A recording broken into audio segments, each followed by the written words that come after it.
அதற்காக காவல்துறையும் கலெக்டரும் பயப்படல.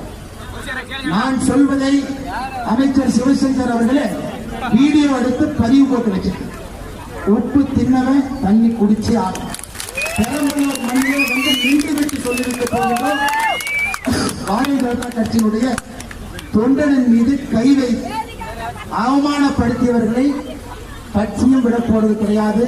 தனி மனிதனாக நானும் விட போறேன். நாட்கள் எண்ணப்பட்டுக் கொண்டிருக்கிறேன். பெரம்பலூர் மண்ணில் எஸ்பி முன்னாடி டிசி முன்னாடி நான் சொல்லிட்டு போறேன்.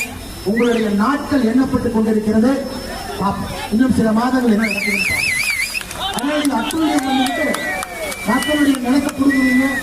கலெக்டர் ஆபீஸ் முன்னாடி மண்ணெண்ணெய் ஊற்றி தீ குளிக்க போவாங்க, நடவடிக்கை இருக்காது. பாரதிய ஜனதா கட்சியினுடைய தொண்டன் மீது கை வைப்பீங்க, நடவடிக்கை இருக்காது. இங்க இருக்கக்கூடிய மக்களுக்கு நீதியும் நியாயமும் கிடைக்கணும்.